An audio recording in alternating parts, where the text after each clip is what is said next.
여러분 안녕하십니까? 오늘이 2026년 5월 16일 토요일 오후 7시 8분입니다. 그래서 내가 오전에는 일찍 녹화를 한 바람에 목이 잠기고 막 그래서 안 좋게 녹화를 했는데 오후에는 그렇지 않습니다. 지금 목이 확 열려 있고 또 오전에는 내가 에어컨 소리가 많이 요란하게 났잖아요. 에어컨에 보면 취침 모드가 있습니다. 취침 모드에 놓고 돌리면 에어컨 소리가 안 나거든요. 근데 내가 왜 취침 모드를 안 놨냐면은 내가 지금 방 안에 있는 에어컨이 삼성 제품이 아니고 캐리어에서 나온 제품입니다. 캐리어에서도 나오잖아요. 중소기업. 거기서 나온 제품인데 이 취침 모드에다가 놓고 계속 돌리다 보니까 에어컨에서 아주 좋지 않은 냄새가 나더라고. 악취가 나더라고. 그래서 이게 더 더워지기 전에 아주 완전히 더워지기 전에 5월 달에 내가 또 이걸 한번 에어컨 청소했단 말이죠. 청소했는데 확실히 냄새가 이제는 없어진 것 같아요. 없어졌는데 그래서 취침 모드를 안 돌리려고 그래요. 취침 모드를 돌리면은 조용하게는 돌아가는데 그게 나중에 냄새를 유발하는 것 같아. 왜냐하면 이 에어컨이 돌아가면 바람도 나와야 된단 말이죠. 근데 취침 모드로 돌리면 바람이 별로 안 나와. 그래서 아마 냄새가 나는 원인이 되지 않겠는가 이렇게 생각을 해서 그렇게 오전에는 에어컨을 돌리는 소리가 요란하게 녹음이 됐는데 앞으로는 좀 이렇게 취침 모드를 계속 녹화할 때는 취침 모드로 돌려야 되겠다 이렇게 생각을 했습니다. 그래서 이제 머리도 짧게 깎고 이런 거죠. 그래서 이번에 이 기타 여기를 할 차례입니다. 그래서 오전에 녹화했던 건 여러 가지 클래식 음악이 이렇다. 그런 걸 얘기를 했습니다. 하여튼 클래식 음악은 어려운 음악은 결코 아니고, 아주 엄격한 음악이다. 이런 걸 내가 말씀드립니다. 슈베르트의 음악은 그 친근성과 아름다운 멜로디 때문에 대중적으로도 널리 알려져 있다. 교향곡 8번, 미완성, 피아노 5중주곡 송호, 가곡 작곡가, 아름다운 물방앗간의 아가씨, 겨울나그네, 마왕, 현악 사중조 죽음과 소녀 등이 대중들에게 친근한 슈베르트의 음악으로 꼽을 수 있을 것이다. 특히 가톨릭 신자로서 교회의 음악에도 많은 기여를 하였고 독일 미사, 도이치 미사, 도이치 번호 872번이 한국에서 통일 가톨릭 성가 329번 기쁨이 넘칠 통일 가톨릭 성가 329번 기쁨이 넘쳐 뛸 때로 등재되어 있다. 그러니까 이렇게 슈베르트의 곡들이 가톨릭 미사곡으로도 이제 등재되어 있다는 거죠. 정식적으로 이제 가톨릭 성당에서 미사곡으로 이용을 한다는 거죠. 갖가지 영화의 삽입곡이나 광고의 마성의 BGM도 슈베르트의 작품이다. 원제는 피아노 3중주 2번 E 플랫 장조, 도이치 번호 929 2악장, 안단테 콘 모토. 이런데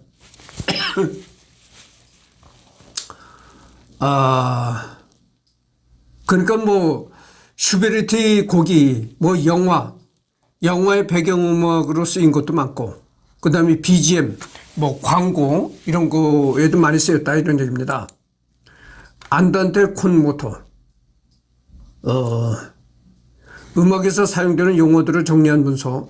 현대 대중음악은 영어의 비중도 높은 편이나 고전 음악에서 정립된 기본 음악 용어는 대개 이탈리아어이다. 본 문서에서는 고전 서양 음악 용어 위주로 정리했다.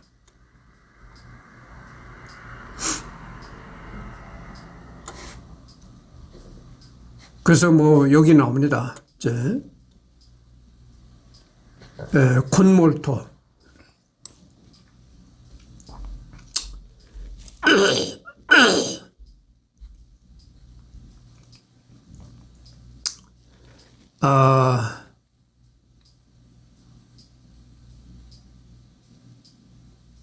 안단테라고 나와 있잖아요. 조금 느리게. 그러니까 아주 느리게라는 건 아니고 조금 느리게 연주하라는 거죠. 모데라토보다 조금 느리게 나아가듯이 이렇게 연주하라는 것입니다. 그리고 이 빠름 뭐 여러 가지가 나옵니다. 여기. 그러니까 연주되는 빠르기를 얘기를 하는 거죠. 라르기시모, 매우 아주 느리게. 렌티시모, 매우 느리게. 아다지시모, 매우 느리게. 그라베, 정중하게 느리게. 렌토, 길게 끌어 느리게. 라르고, 폭넓고 여유롭게 천천히 라르고. 그 다음에 아다지오, 침착하게 느리게. 라르게토, 라르고보다 조금 빠르게. 아다지에토, 아다지오보다 조금 빠르게. 이렇게 쭉 나옵니다. 샘여림을 나타내는 용어. 샘여림에 관한 이제 얘기가 나오는데 이게 다 음악의 전문적인 용어가 나오는 겁니다. 칼란도, 크레센도, 데크레센도 뭐 이런 걸 쭉 뭐 일일이 다 내가 얘기할 필요는 없고 언젠가도 내가 이런 얘기를 한 적이 있습니다. 이 샘여림, 이 클래식 음악에서는요 소리의 세기, 소리의 약함 이런 걸 굉장히 중요시 여깁니다. 그래서 이제 쾅쾅 뭐 아주 굉장히 그 소리가 크게 나오다가도 어느 부분에 가서는 아주 천천히 조용하게 나오는 그런 부분이 있습니다. 그래서 이 클래식 음악은 말이죠. 이 대중음악과 클래식 음악이 크게 다른 게 그겁니다. 클래식 음악은 이 음의 샘여림을 굉장히 중요시 여깁니다. 그런데 대중음악은 이 샘여림을 별로 중요시 여기질 않아요. 그 전에 여러분들 가요나 뭐 재즈 이런 걸 들어보십시오. 똑같은 세기로 나온단 말이죠. 그 뭐 강하게 나왔다가 또 소리가 아주 약하게 나왔다가 이런 게 없잖아요. 그게 이제 대중음악과 클래식 음악의 크게 다른 점이다 그죠. 그래서 이 클래식 음악은 말이죠. 이 소리의 샘여림을 굉장히 중요시 여깁니다. 어떤 때는 세게 연주를 했다가 어떤 때는 아주 약하게 여리게 연주했다가 이런 거죠.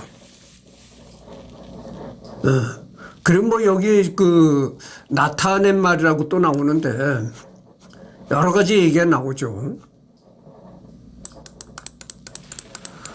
아라마르시아 행진곡풍으로 연주하라는 이런 뜻입니다. 아리오소 노래하듯이 연주하라. 브릴란테 화려하게 찬란하게 연주하라. 칼마토 조용하게 연주하라.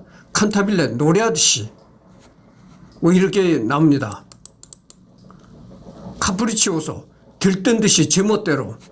그러니까 여기서 이제 뭐 바이올린 뭐 카프리치오소라는 그런 곡도 있고 그런데 카프리치오소라는 거는 들뜬 듯이 제멋대로라는 뜻을 가지고 있다. 칸타빌레 이제 이 클래식 음악들을 많이 듣다 보면 이런 용어들이 자주 나옵니다. 이 칸타빌레라는 용어도 자주 나오거든요. 근데 이 칸타빌레라는 것은 이제 노래하듯이 이런 뜻을 가지고 있다 이런 얘기죠. 카프리치오소는 들뜬 듯이 제멋대로. 그다음에 콘브리오라는 그 용어도 등장할 때가 있습니다. 콘브리오는 이제 생기 있게 이런 뜻이죠. 콘모토 생생하게 움직임을 가지고 약간 빠르게. 데클라만도 낭독하듯이 데클라만도 낭독하듯이 이런 얘기죠. 그 다음에 콘시멘토 감정이 있게 콘시멘토 감정이 있게.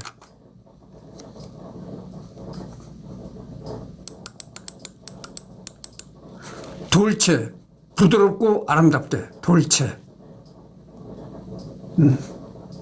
뭐 이런 게 있습니다.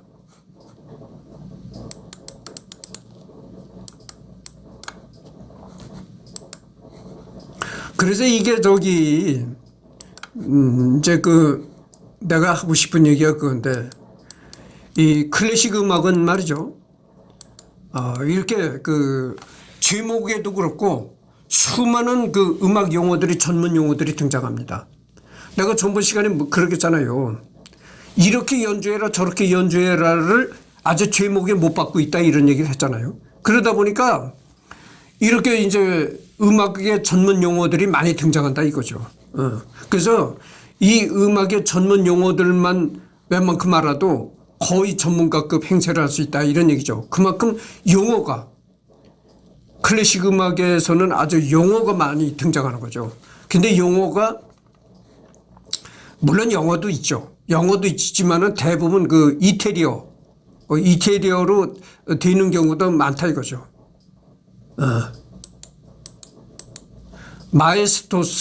마에스토스라는 그런 용어도 자주 등장하는 용어입니다. 이것은 이제 장엄하게 연주해라, 이런 얘기죠.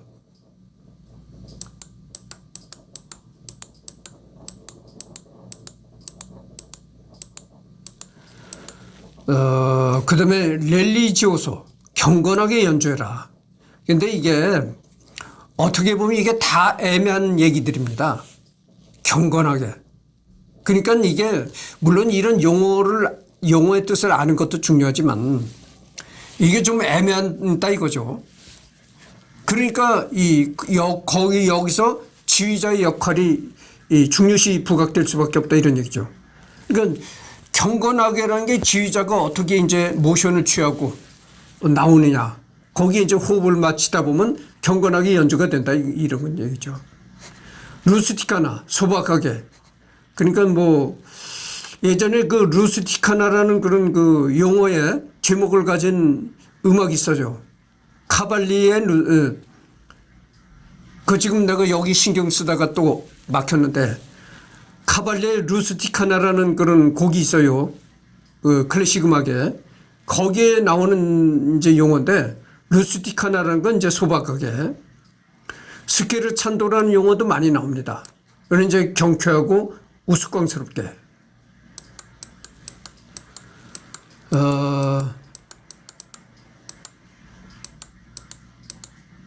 이게 벨로체, 급격이. 이렇습니다. 비브라토, 떨면서. 여러분들 비브라토라는 얘기 많이 들어보셨을 것입니다. 이 바이올린을 연주할 때 이제 한쪽 손은 활을 이렇게 전진 후진을 계속 하잖아요. 활을 가지고 줄을 전진 후진을 하면서 멜로디를 하는데, 한쪽 손은 이 현을 짚는 겁니다. 줄을 짚잖아요. 줄을 짚는 손인데, 이 줄을 짚는 손이 그냥 쥐는 게 아니잖아요. 줄을 쥐면서 손을 막 이렇게 흔든다 그죠. 그러니까 이게 손을 떨면서 이렇게 막 줄을 잡고 손을 떨면서 이렇게 한다 그죠. 그게 왜냐면은 이 비브라토 음을 내기 위해서 그런 겁니다. 그래서 여러분들 이 바이올린을 오래 한 사람들, 그러니까 바이올린을 오래 한 사람들은 오히려 괜찮아요. 왜냐하면 여기 이 손에 굳은 살이 다 배겼습니다. 바이올린을 오래 한 사람들은 이 줄을 굉장히 줄을 잡는 그걸 많이 해가지고 이 손가락에 굳은 살이 다 배겼거든요. 근데 오래 한 사람이 아니고 바이올린 신입자, 이제 바이올린에 갓 입문한 연습생들, 이런 사람들이 여기에 막 이 물집이 생겨서 막 골마 터지고 그래요. 그런 과정을 거치는 거죠. 그래서 이게 이 바이올린 이렇게 잡는 게 그게 간단한 게 아닙니다. 그만큼 이게 고통스러운 겁니다. 처음에 입문할 때는 이게 막 물집이 생기고 아프고 그래요. 이 손가락들이. 그래서 이제 비브라토 떨면서, 그래서 사람도 이제 목청을 높여서 노래할 때 고음에 올라가서 막 이렇게 음을 떨잖아요. 그걸 비브라토라고 하는 거죠. 비브라토. 여러분들 비브라토라는 얘기를 많이 들어보셨을 것입니다. 그래서 여기 뭐 음악 용어들이 많이 나옵니다. 비르투오소. 여성형은 비르투오사로 표기하며 직역하면 덕이 있는 이라는 뜻이다. 음악에서는 거장 음악가들을 부르는 호칭으로 쓴다. 그 다음에 레지타티보, 아르페지오. 이 아르페지오라는 그 용어도 많이 등장합니다. 아르페지오. 화음의 각 음을 동시에 연주하는 것이 아니라 연속적으로 차례로 연주하는 주법이다. 펼침 화음 또는 분산 화음이라고도 한다.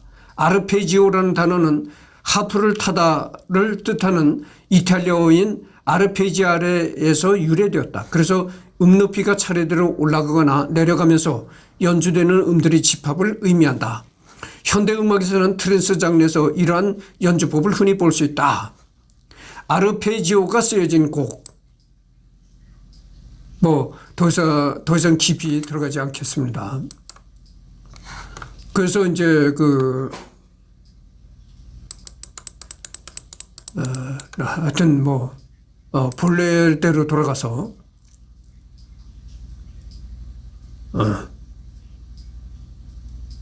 어디를 하다가 내가 말하네. 1987년 2월 24일부터 매주 화요일 밤에 3주에 걸쳐 KBS 1을 통하여 오스트리아에서 1986년에 만든 3부작 텔레비전 드라마 슈베르트가 더빙 방영된 적이 있다.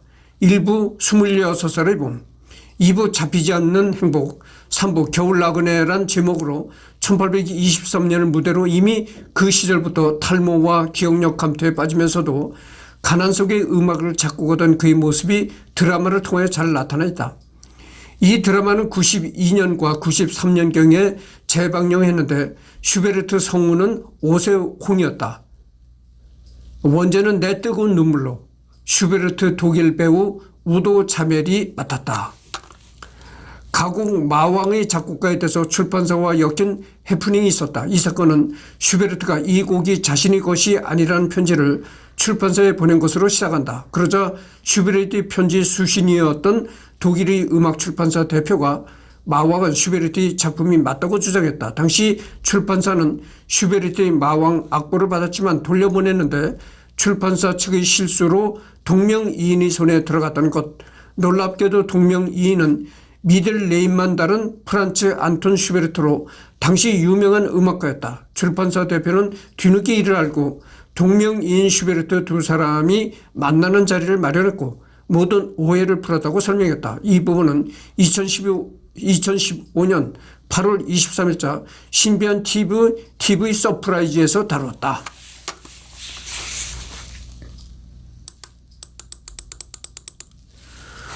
그래서 이제 이거는 또다시 재론할 필요가 없겠죠.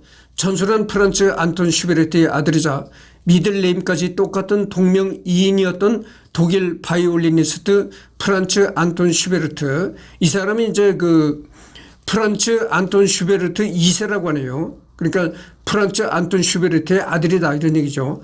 1808년에 태어나가지고 1878년에 사망했다. 페토와 안톤 1세가 죽고 난 이후로도 이름으로 오해받는 것이 싫어서 스스로 프랑스식으로 프랑스와 슈베르라고 이름을 바꿨다. 소품, 벌의 작곡가로 알려져 있다.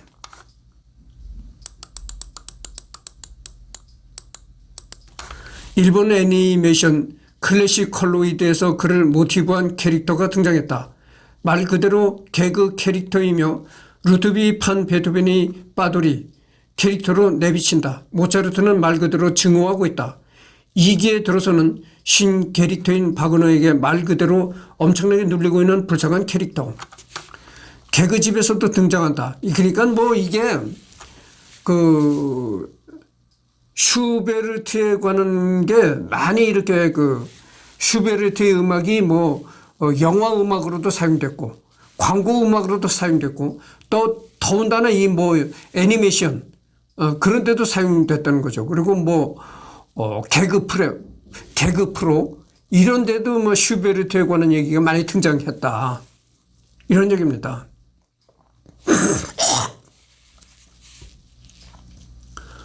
벌써 20분을 경과했습니다. 개그집에서도 등장한다. 물론 정확히는 인물이 아닌 작품이지만 내용은 한 학생이 시험을 치르고 있는 중 음악 문제가 출제됐는데 다음의 곡을 듣고 작곡가와 제목을 답할 것이라는 문제였고 곡이 흘러나왔는데 그게 슈베르트의 송호였다. 문제는 이 학생은 곡은 알고 있었지만 작곡가와 제목을 모르고 있었던 것. 그러다 작곡가의 이름 앞 글자의 초성과 곡명의 앞 글자 초성이 같다는 사실을 배운 것을 기억해내고 자신있게 답을 써서 제출했다.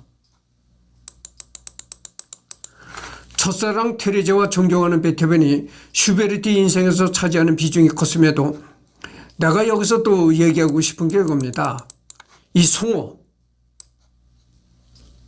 주로 이제 그 클래식 음악들이 말이죠. 물론 클래식 음악도 노래가 있습니다. 노래가 많지만 또 한편으로는 이 노래가 전혀 없는 뭐 기악곡들이 있거든요. 관현악 뭐 이런 거, 교향곡 이런 게 다 그 기악곡들입니다. 그래서 이제 그런 노래가 전혀 없는 기악곡을 들은 사람들이 그래요. 아니 이게 무슨 악기 소리만 나오는데 그렇죠. 이 교향곡 이런 게 노래가 없는 악기 소리만 나오는 겁니다. 악기 연주만 되는 거죠. 그래서도 또 이제 클래식 음악이 쉽다. 어려운 음악이 아니라고 내가 얘기를 하는 게 그래서 그런 거예요. 잘 들어보십시오. 베토벤이 이 곡을 작곡할 때 뭐라고 했습니까? 송호라고 작곡했잖아요. 송호가 민물고기에서 이제 사는 물고기다 이런 얘기를 했잖아요. 그럼 베토벤은 어떤 생각을 가지고 이 곡을 작곡했냐면은 여러분들 송호가 이 물에서 이렇게 돌아다니는 거 얼마나 다이나믹한 줄 아십니까? 그냥 에너지가 넘쳐요.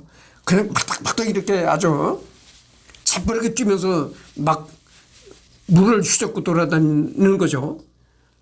그거를 생각해서 작곡을 했다 이거죠. 작곡자는 어디까지나 송호를 생각해서 작곡을 했지만 그렇다고 해서 그 음악을 듣는 사람이 꼭 송호만을 생각할 필요가 없다. 이런 얘기입니다. 이런 얘기도 내가 언젠가 저 클래식 음악을 감상하는 그런 얘기를 위해서 한 적이 있어요. 물론 이 곡은 그 슈베르트가 작곡을 할 때 송호라는 그 물고기를 음악으로 표현한 곡이다.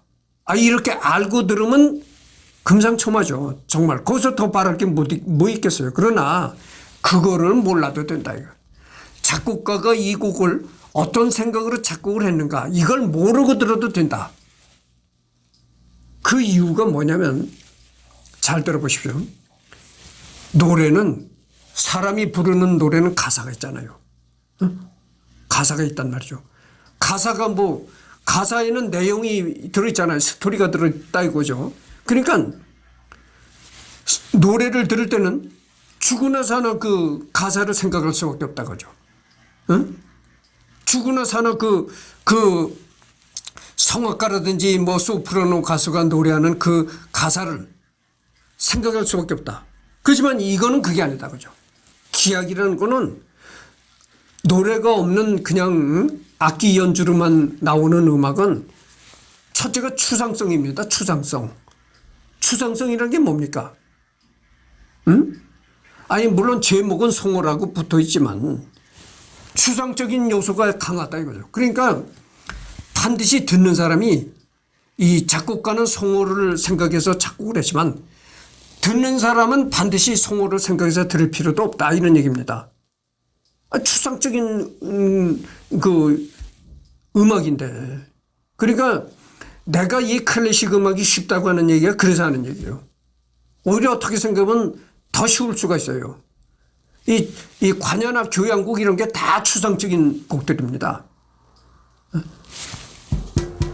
작곡가가 이 곡을 작곡할 때 어떤 생각을 가지고 작곡했느냐 이걸 알고 들으면 더 좋지만 모르고 들어도 된다.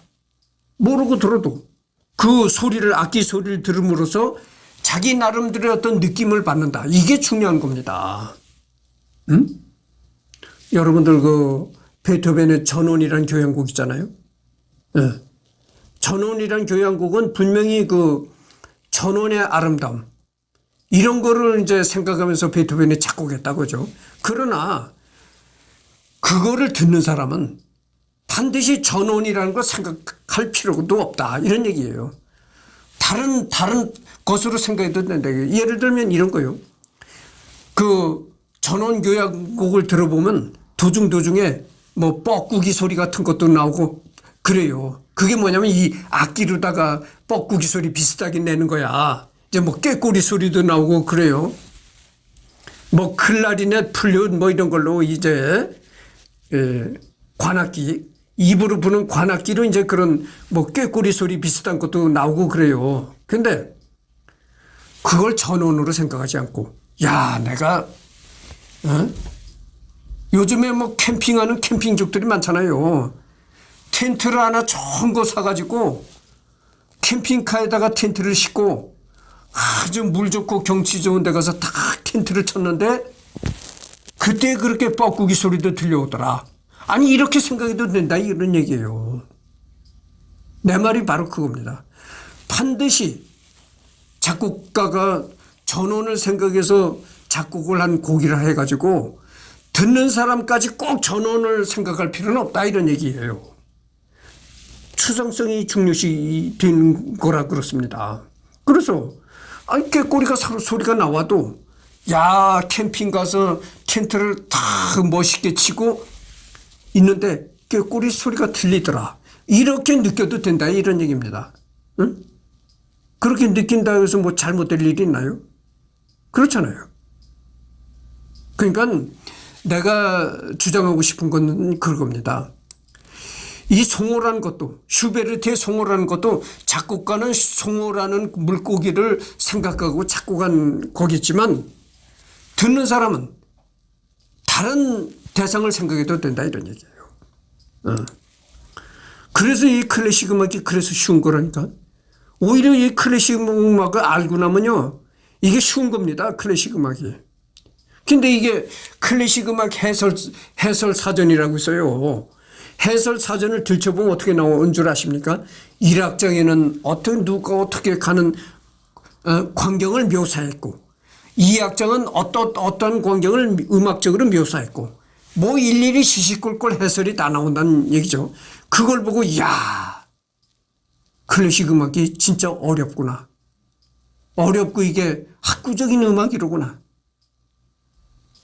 그 해설서에 너무 그 해설서라는 거는 클래식 음악 해설서라는 거 하나의 참고사항일 뿐이지 꼭 그대로 느끼면서 음악을 들어라 이런 의무는 없는 거예요. 그런데 아까도 얘기를 했잖아요. 슈베르트는 송호를 생각해서 작곡한 곡이지만 듣는 사람은 송호 말고 다른 대상을 생각하며 들어도 된다 이런 얘기예요.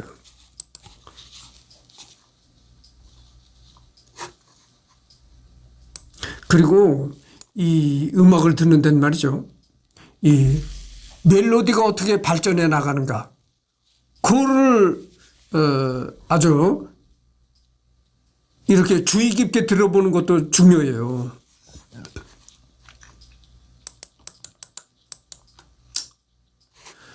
첫사랑 테레제와 존경하는 베토벤이 슈베르트의 인생에서 차지하는 비중이 컸음에도 둘 모두로부터 좌절을 맛봤다.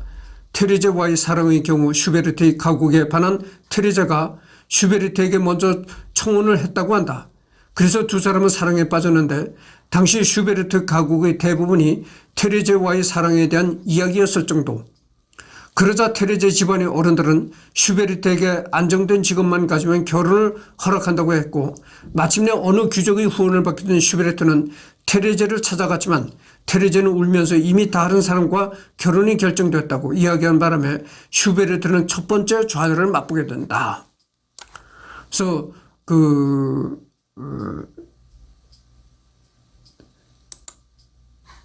슈베르트가 이 테레제라는 여자와 이제 사랑에 빠졌다는 거죠. 사랑에 빠져가지고 이제 결혼을 하려고 하니까 이 테레제 여자 집안에서 어떤 얘기가 나오냐면은 이제 안정된 직업을 이 슈베르트가 안정된 직업을 갖기만 한다면 결혼을 허락하겠다. 이거 뭐 예전이나 지금이나 내가 누누이 얘기하지만 그거잖아요. 남자는 첫째 돈을 잘 벌어야 된다. 그게 정말 중요한 겁니다. 그래야 남자는 돈을 잘 벌어야 여자를 거느리는 거예요. 돈을 못 벌면 여자를 못 거느리는 겁니다. 내가 그래서 여자를 못 거느리잖아요. 요즘 아파트 한 채가 값이 얼마 하죠?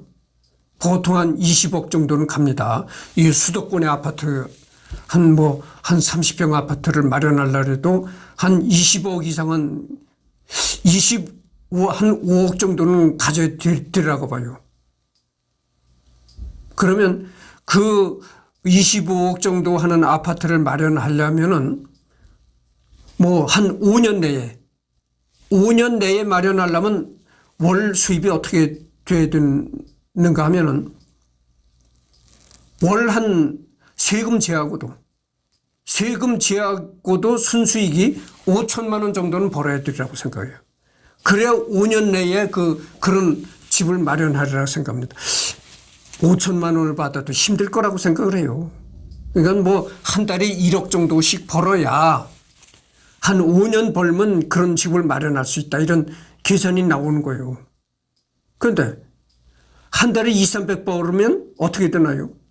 평생을 벌어도 집 한 칸 마련을 못 한다니까. 그러니까 그런 남자를 누가 좋아하겠어요? 결혼해서 애를 낳고 자식을 기르고 이러려면 집도 필요하고 그런데 평생을 벌어도 집 한 칸 마련 못하는 그런 남자를 누가 좋아하겠어요? 그러니까 내가 누누이 얘기지만 첫째 남자는 돈 잘 벌어야 여자를 거느린다 이런 얘기예요.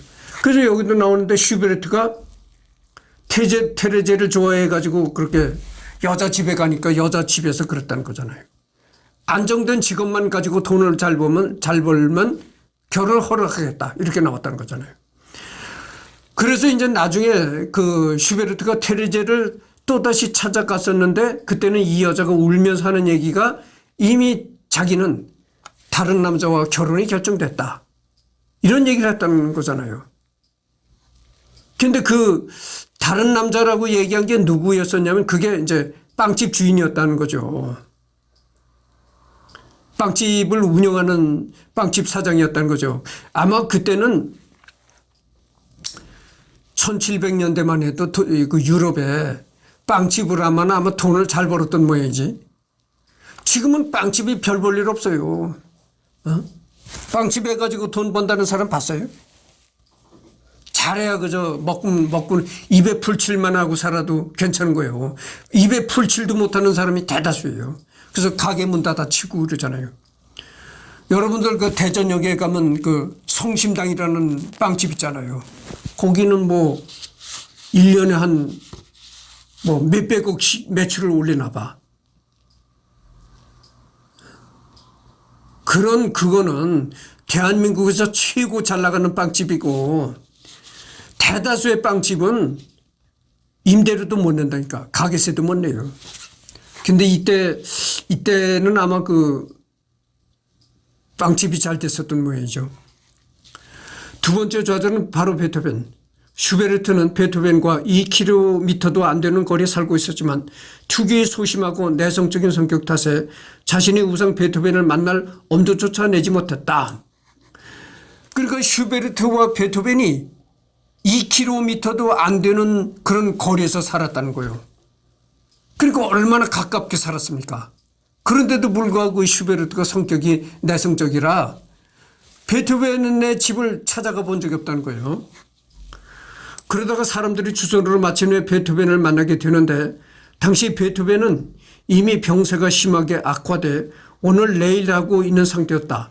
베토벤은 병상에서 슈베르트의 악보 아름다운 물방앗간의 아가씨 도이치번호 79번 795번을 살펴본 후 감탄을 하면서 슈베르트 자네를 모르고 있었다니 정말 아쉽네. 자네를 10년 전에만 만났으면 정말 좋았을 텐데 말했다. 그래서 이제 그 슈베르트가 성격이 내성적이라 그렇게 가까운데 베토벤이 살고 있음에도 베토벤 집을 한 번도 안 갔었다는 거죠. 근데 그 중간에서 연결해 주는 사람이 있어가지고 그래서 베토벤을 만났는데 그때는 베토벤이 이제 오늘 죽을지 내일 죽을지 모르는 그런 처지였었다 거죠. 그래서 그때 만나니까 그때 베토벤을 만나면서 베토벤한테 보여준 악보가 뭐냐면은 그 슈베르트의 곡 중에 아름다운 물바닷가의 아가씨라는 음악이 있어요. 그걸 베토벤한테 보여주니까 베토벤이 그 악보를 한참 들여다보더니 자네는 자네의 그 소질은 뛰어나네. 음악적인 그게 실력이 뛰어나다 그러지. 그러면서 하는 얘기가 10년 전만 10년 전에만 자네를 만났어도 참 좋았을 텐데 이런 얘기를 했던 거야. 그러니까 이 슈베르트가 나중에 대성할 것이라는 걸 베토벤은 그때 벌써 알아챈 거죠. 이어하고 싶은 말을 적으라고 했지만 베토벤의 초췌한 모습에 충격을 받은 슈베르트는 울면서 그대로 나가버렸다. 근데 그러면서 그 악보를 들여다보는 베토벤의 모습을 보니까 오늘날 한다고 했잖아요. 언제 죽을지 모르는 신세야. 그러니까 그렇게 병이 깊어졌으니까 벌써 이 얼굴이라든가 이런 게 병세가 아주 완연해 보였을 것 아니겠어요.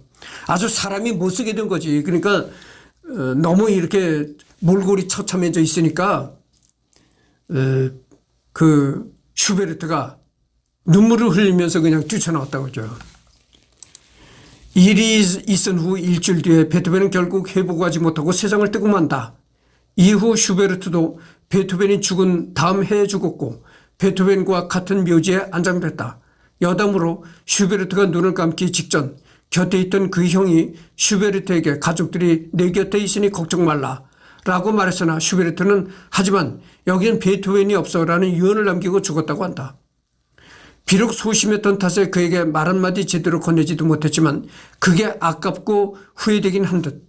끝내 사랑은 이루지 못했지만 존경하는 베토벤에게 인정받고 죽은 후에도 그 옆에 매장된 게 다행이라면 다행이다. 그러니까 이게 그 슈베르트로서는 큰 영광이죠. 그 음악의 거장인 베토벤 바로 옆에 안장이 되었다는 게 이게 크나큰 영광입니다.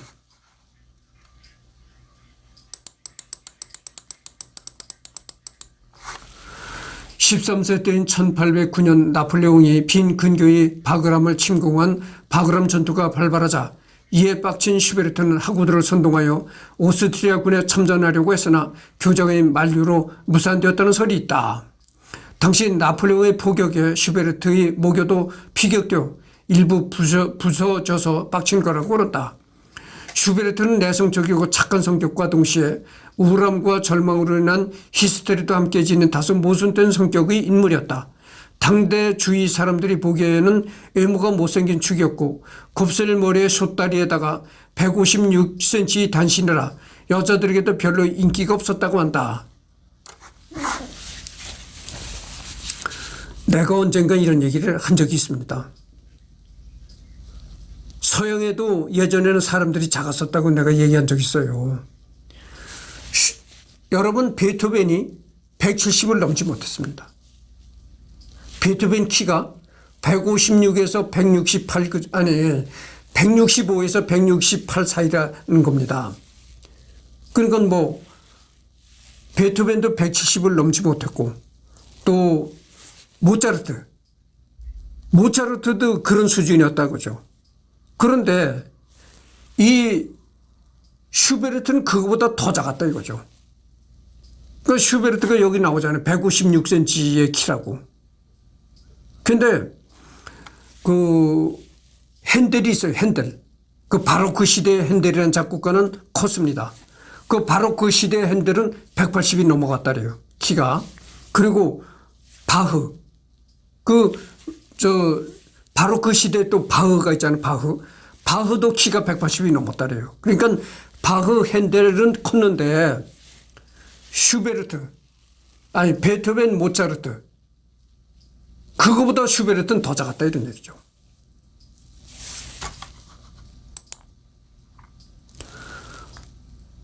그러니까 서양도 예전엔 작았었는데 요즘에 서양 남자들도 많이 키가 커진 겁니다.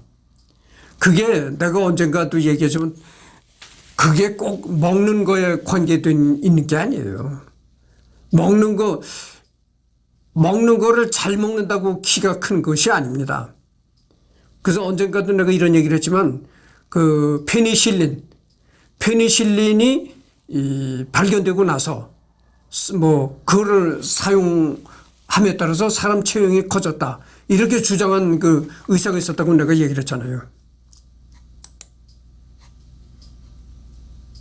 그 뭐 하여튼 지금 40분을 경과했습니다. 그래서 오늘은 여기서 끝내고 내일 일요일 날이니까 내일 또 녹화를 해야 되겠죠. 내일은 여기서부터 또 하도록 하겠습니다.